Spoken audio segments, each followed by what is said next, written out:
उस समय उनके मन में कैसे विचार आते रहे होंगे, उसको एक कविता के माध्यम से, एक छोटे से गीत के माध्यम से आप लोग को बताना चाहते हैं कि उस समय का जो समय रहा होगा डॉक्टर साहब के लिए बहुत ही कठिन समय रहा होगा ना। हर पल एक नई चीजों के बारे में, एक नए संघर्ष के बारे में लगातार वो सोचते रहते थे। तभी वो भारत माँ से क्या निवेदन करते हैं, उनमें कुछ लाइनें हैं, उसे मैं करने का प्रयास करता हूँ। आप लोग से निवेदन है कि आप लोग जब लास्ट पंक्ति आएगी, लास्ट पंक्ति है अपनी, माँ बस यह वरदान चाहिए, ये आपको रिपीट करना रहेगा, ठीक है ना? रिपीट कर लेंगे आप लोग? ठीक। माँ बस यह वरदान चाहिए, माँ बस यह वरदान चाहिए, जीवन पथ जो कंटकमय हो, विपदाओं का घोर भय हो, किंतु कामना एक यही बस, किंतु कामना एक यही बस, प्रतिपल भग गतिमान चाहिए, माँ बस यह वरदान चाहिए, माँ बस यह वरदान चाहिए। सोचिए कितना अच्छा वरदान मांग रहे हैं कि जीवन पर भले से कांटों से क्यों भरा ना हो, चारों तरफ विषाओं से ही घिरा क्यों ना हो, फिर भी हमारे ऊपर कभी रुकने नहीं चाहिए, हमेशा आगे बढ़ते रहना चाहिए।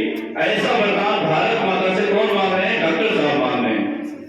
दूसरे पंक्ति में कहते हैं, हास मिले त्रास मिले, विश्वास मिले या फास मिले, गर्ज क्यों न काल ही सम्मुख, गर्ज क्यों न काल ही सम्मुख, जीवन का अभिमान चाहिए,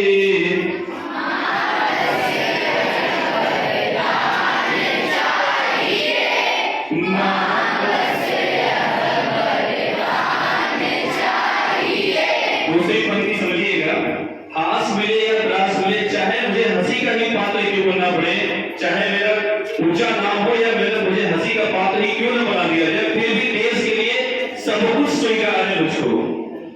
उसके बाद क्यों कोई विश्वास करे या कोई विश्वासघात करे, मौत ही क्यों न मेरे सामने खड़ी है, फिर भी मैं लगातार देश के लिए निरंतर खड़ा रहूंगा, देश की सेवा में हमेशा समर्पित रहूंगा। ऐसा भाव किसका है? डॉक्टर साहब भीमराव अम्बेडकर जी का।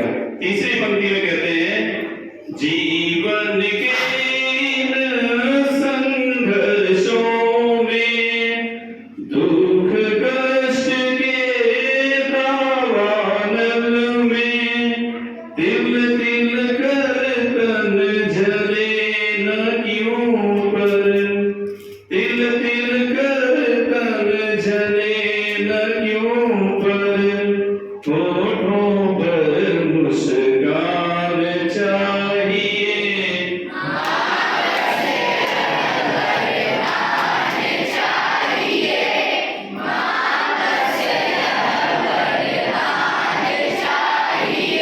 क्या लगता है डॉक्टर साहब के जीवन में हमेशा सुख रहा होगा क्या? ऐसा नहीं, दुख और सुख, दुख ज्यादा था, सुख बहुत कम रहा होगा, लेकिन फिर भी हर पल इनका जीवन कष्टों से क्यों न जलता रहा हो, लेकिन फिर भी चेहरे पे हमेशा मुस्कान रही है और देश की सेवा में कोई कमी नहीं हुई है। अगली पंक्ति में देखते हैं, कंटक पथ पर गिरना चढ़ना स्वाभाविक है, हार जीतना, उठ उठ कर हम गिरे उठे फिर, उठ उठ कर हम गिरे उठे फिर, पर गुरता का ज्ञान चाहिए,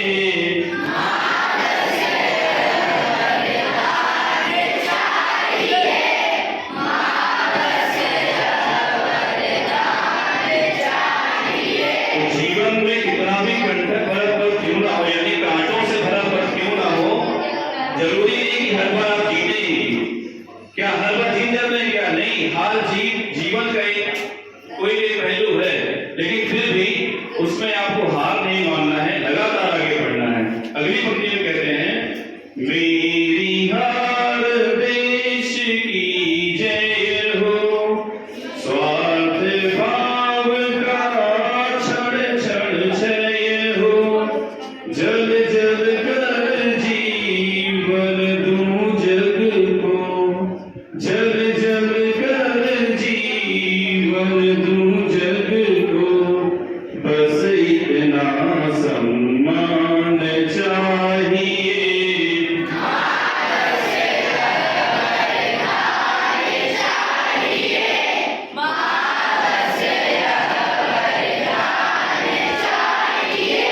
डॉक्टर साहब ने हमेशा ये सोचा कि मेरी जीत जरूरी नहीं है, जीत किसकी होनी चाहिए? देश की जीत होनी चाहिए।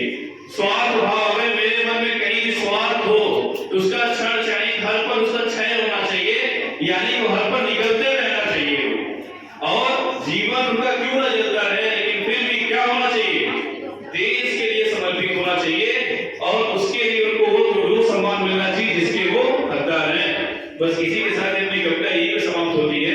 मैं चाहूंगा कि डॉक्टर साहब का ये संघर्ष आप लोग हमेशा याद रखें और पूरे सम्मान के साथ उनके सम्मान में कोई कमी न होने पाए, उनके आदर्शों पे लगातार चलने का हम लोग प्रयास करें।